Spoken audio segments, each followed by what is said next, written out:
여러분들께 발표드릴 주제는 나노포토닉스, 파장 크기 이하 구조에 대한 방학이라는 주제로 여러분들께 발표를 드리겠습니다. 네, 저는 다시 한번 저를 소개해드리면 저는 김영수라고 하고요. 중앙대표 물리학과 나노과학 연구실 권순홍 교수님 지도하에 공부를 하고 있습니다.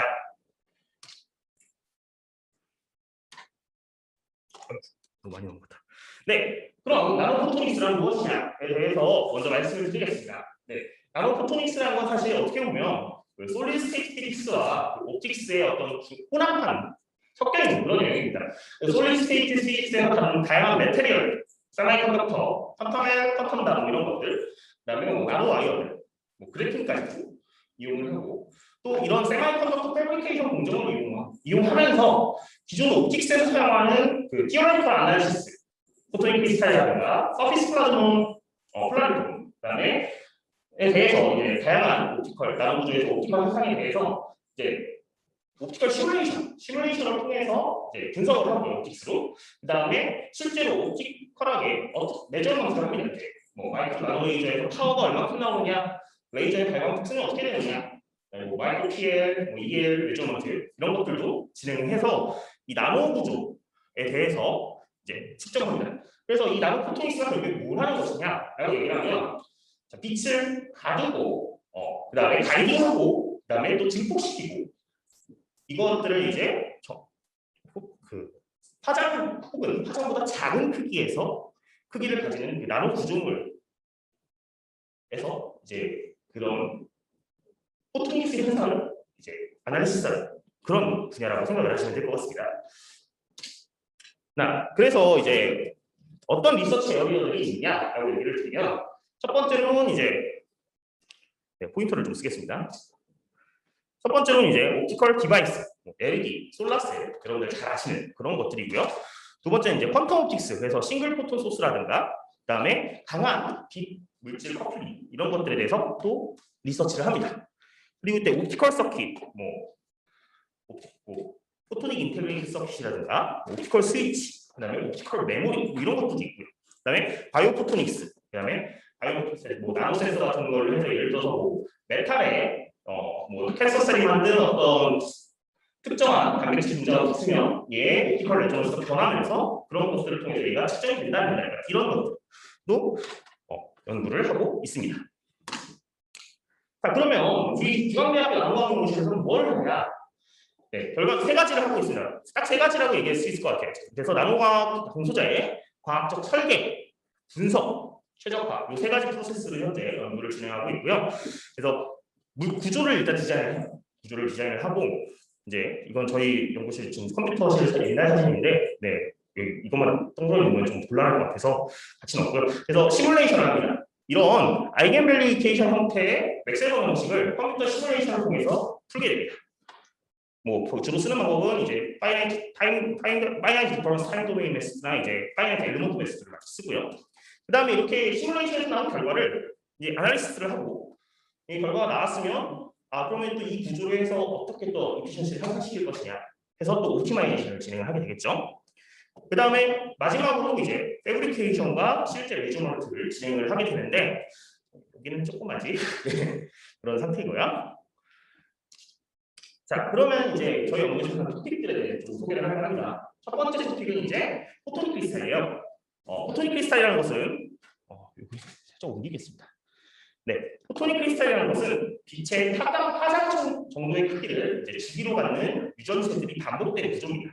그래서 빛의 파장과 그다음에 구조체의 유효 굴절률과 레티스 콘스탄트 람다, 라지 람다가 이제 거의 유사한 형태의 그런 구조물을 갖게 됩니다. 그래서 포토닉 크리스탈 같은 경우는 이제 포토닉 밴드갭이라는 걸 형성을 해서 빛을 가둘 수가 있어요. 그래서 스포티니어스 이미션을 억제할 수가 있고요. 그래서 그리고 디펙트를 이렇게 만들어주면 다른 부분은 다 시메트리하게 포토닉 크리스탈의 밴드갭 영역이 가둬져 있으니까 이제 그 디펙트 영역에서만 캐비티를 형성해서 여기서 이미션을 하게 되면 여기서만 강하게 방출을 시킬 수도 있습니다. 그래서 옵티컬 캐비티 구현은 굉장히 용이하고요. 또 우리가 보통 방송이나 이런 걸로 웨이브 가이드를 만들면 좀 공유를 좀 강하게 돌려야 말이에요. 근데 사실 이 포토닉 크리스탈을 쓰면 포토닉 밴드갭이라는 피지컬리하게 베니시되는 그런 현상 때문에 만들어진 거기 때문에 포토닉 밴드갭이 이렇게 막 90도로 꺾인 웨이브가이드라든가 이런 것도 구현이 가능합니다. 그래서 이런 부분을 연구를 하기도 하고요. 그래서 저희 연구실에서 어떤 것들을 하냐, 첫 번째로는 이제 Deterministic Tunable Cascad이라고 해서 요 위에 있는 요 볼과 그 포토닉 크리스탈 슬랩의 이제 위치를 조정하면 이제 그 레조넌스가 변하면서 이제 밑에 있는 포토닉 크리스탈 슬랩의 모드가 바뀌고 또 퀄리티 팩터도 바뀌는 약간 그런 튜너블 포토닉 크리스탈 캐비티에 대한 리서치도 저희가 진행을 했었고요. 네, 두 번째는 이건 제 건데, 네, 약간 이거는 좀 특이한 구조인데 여기 보시면 이 실리카 슬롯이 들어갑니다. 그래서 이 실리카 슬롯이 우리가 디필드가 구조의 물질 내에서 연속이어야 되기 때문에 이제 여기다가 이제 빛을 가보면 이제 지축으로 좀 빛을 쉽게 컴파일을 할 수가 있는 이런 구조에서 지축으로 빛이 잘 못 쓰가는데 이쪽에서 이제 지축에서 빛을 강하게 컴파일할 수 있으면서 큐팩터가 좀 어느 정도 실현이 가능한 2D 포토닉 크리스탈 디자인 구조를 제가 이제 논문을 낸 거고요. 그래서 보시면 뭐 큐팩터가 좀 한 15,000 정도 이렇게 나타나는 것을 보실 수가 있습니다. 이런 포토닉 크리스탈 캐비티 관련 리서치들을 좀 많이 진행을 했고요. 그다음에 두 번째 토픽은요, 서피스 플라즈몬입니다. 서피스 플라즈몬 폴라리티. 그래서 어떤 빛이 이제 드루드 메탈에 입사를 했을 때 금속 표면에 떠 있는 자유롭게 돌아가는 자유전자와 상호작용을 하면서 이제 생성된 서피스 플라즈몬 폴라리톤이 금속의 표면을 타고 전파되는데 그거를 이제 서피스 플라즈몬 폴라리톤이라고 얘기를 하고요. 서피스 플라즈몬 캐비티에 가는 경우는 이제 이것도 아까 포토닉 크리스탈처럼 이제 캐비티를 만들 수가 있어요. 그래서 근데 이제 메탈에 의한 어떤 효과 때문에 빛이 생겨는 박모드 자체가 기존 광학의 디프렉션 리밋보다 훨씬 작은 서브 웨이브랭스 모드 볼륨을 구현하는 게 가능합니다. 네. 그래서 지금 밑에 보시면 이게 서피스 플라즈몬 폴라리톤이 이제 어떻게 움직이는지 대략적인 모식도고요. 그다음에 디스퍼전 커브인데요. 일반적인 디스퍼전 커브랑 조금 다른 형태, 다이엘렉트릭 메테리얼과는 조금 다른 형태의 디스퍼전 커브를 보여줍니다. 그다음에 마지막에 서피스 일렉트론이 이제 라이트랑 빛이 이제 저기에 다이폴 소스를 놓고 흔들었을 때 시뮬레이션 현상에서 이 서피스 플라즈몬 폴라리티는 어떻게 생성되고 빛과 전자가 어떻게 커팅되는지 보여주는 모식도라고 생각을 하시면 되겠습니다. 그래서 서피스 플라즈몬 가지고는 이제 어떤 연구를 했느냐? 네, 요거는 이제 저희 학부 졸업한 친구가 이제 하고 이제 논문 쓰고 나간 건데요.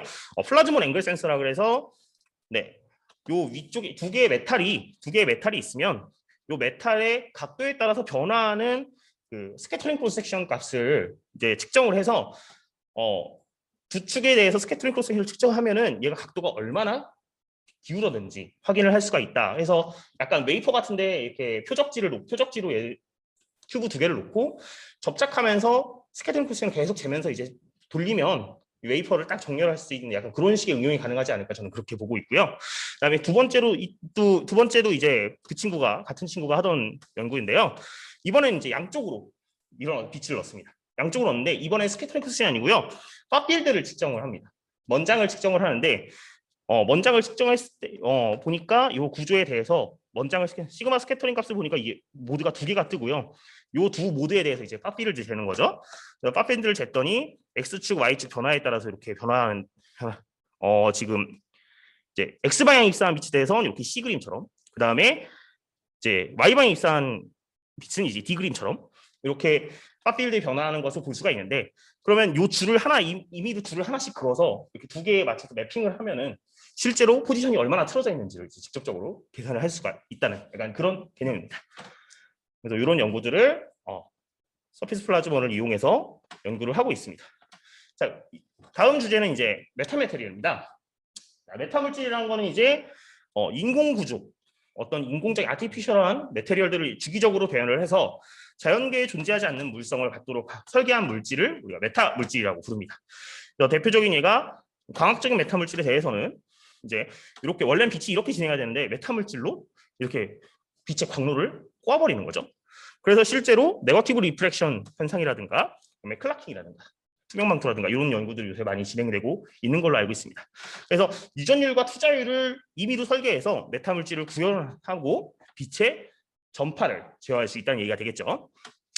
근데 이제 메타 물질은 좀 이제 좀 큰 개념이니까 저희는 좀 더 좀 차원을 낮춰서 이 메타 표면을 좀 보고 있습니다. 그래서 메타 표면이라는 건 서브 웨이브렉스 크기를 갖는 이제 서브 웨이브렉스 간격의 광구조의 얇은 대열로 이제 구현을 할 수 있는데요.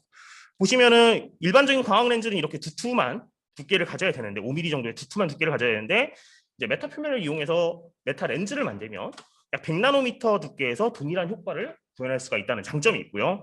이거는 이제 메타 물질 연구 유명한 저기 그 페데리코 카파소 미국 페데리코 카파소스 구조에서 이제 연구했던 논문 같은데요. 이렇게 그 구조체의 변화를 줌으로써 메타 물질에서 뭐 페이지 시프트를 일으킨 빛의 페이지 시프트를 일으켜서 웨이브 프론트를 제어하고 그 웨이브 프론트를 제어함으로써 우리가 원하는 효과 렌즈를 만든다거나 하는 것들이 가능하게 됩니다. 그래서 이제 메타 물질로는 어떤 걸 했냐? 지금 보시면 뭐 이것도 사실 다 플라즈몬 레조넌스를 이용한 메타 물질인데요. 두 번 이제 컬러 디텍터 해서 이제 이렇게 지금 밑에 AG 기판을 깔고요. 위에 인듐 포스파이트를 깝니다. 그래서 인듐 포스파이트 위에다가 다시 이제 구조물을 올리는데 이 구조물의 형태나 간격에 따라서 디텍팅할 수 있는 컬러가 요 사이에 생기는 MIM 모드나 이런 것들 때문에 디텍션할 수 있는 모드가 그 웨이브랭스 달라지면서 다양한 컬러를 디텍트할 수 있는 그런 개념의 디자인이고요. 두 번째는 이제 메탈 슬롯 구조. 여기 사이에 이제 슬롯 구조들이 슬롯의 두께가 어느 정도 있고 이 구조들의 사이즈를 바꿔가면서 이제 엑스트라오디너리 트랜스미션 현상을 이용하면 빛의 투과율을 제어하면서 그 컬러를 이제 아주 굉장히 샤프한 라인위스로 투과시킬 수 있는 그런 컬러 필터가 제작이 가능하다라는 것들을 이제 저희가 발표를 했었고요. 자, 그다음에 마지막 토픽은요. 이제 싱글 포톤 소스입니다. 이게 왜 나왔냐면 이제 앞에 있던 우리가 포토닉 크리스탈, 그다음에 서피스 플라즈몬 폴라리톤, 그다음에 뭐 외타물질 이런 것들을 이제 잘 섞어서 잘 만들면 싱글 포톤 소스를 구현을 할 수 있기 때문입니다. 싱글 포톤 소스란 무엇이냐? 이렇게 일렉트리컬하게 시그널 이렇게 자극을 주면은 포톤 소스가 원래라면 이제 이렇게 막 한 개, 두 개, 막 세 개 막 지 멋대로 이렇게 내보내야 되는데 싱글 포톤 소스 같은 경우는 이 시그널에 맞춰서 딱 포톤이 하나씩만 튀어나오는 겁니다. 그러니까 단일 입자 혹은 단일 광자 형태로만 방출하는 형태의 광원을 우리가 싱글 포톤 소스라고 얘기를 하고요. 이제 포톤 넘버 이제 펄스 하나의 포톤 넘버가 이제 어떻게 결정이 되냐? 아주 작은 캐비티와 퀀텀 닷을 섞어서 이제 기존의 우리가 일반적인 클래시컬 라이트가 아니고요. 거의 푸어성 공포에 가까운 그런 빛을 이제 만들어냅니다. 그다음에 그게 이제 방출을 하면서 이제 싱글 포톤 소스가 되는데요. 이런 이제 싱글 포톤 소스를 만들려면 굉장히 퀄리티가 좋은 캐비티가 만들어져야 됩니다. 그래서 이걸 어떻게 쓸 수 있냐? 밑에 빨간색으로 써놨지만, 네, 싱글 포톤 소스다 보니까 양자 정보학적으로는 이제 정보학 쪽에서 응용을 하는 경우 이제 도청이 불가능한 시그널을 만들 수 있고, 그래서 양자 정보, 양자 암호 등의 분야에서 활용하도록 할 수 있을 것으로 예상을 하고 있습니다.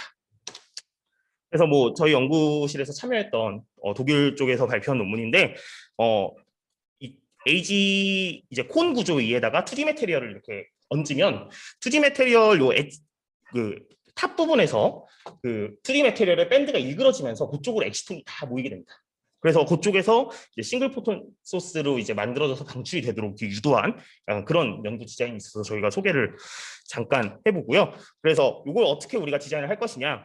앞에서 말씀드렸듯이 일렉트릭 필드들을 이제 전산모사를 통해서 시뮬레이션을 해서 SP 모드나 메타아톰 같은 것들을 보여주고, 그래서 그거를 이제 그다음에 이제 2D 매트리얼이나 이런 거랑 섞었을 때 스트레인이나 이런 것들의 영향에서 이제 밴드가 어떻게 변하는지 그런 것들을 확인하고, 결과적으로 방출되는 빛이 토탈 이제 이피션시가 어떻게 되느냐 해서 뭐 레디에이션 이피션시, 콜렉션 이피션시, 폴라리제이션 이런 것들을 측정을 해서 이제 싱글 포톤 소스 디자인까지 할 수 있을 것 같습니다. 네, 마지막으로 이제 저희 연구실 소개고요. 네, 어디 사진사 아저씨가 한 명 있는데, 네, 저희 연구실 이렇게 지금 현재 교수님까지 총 7명에서 함께 공부를 하고 있습니다.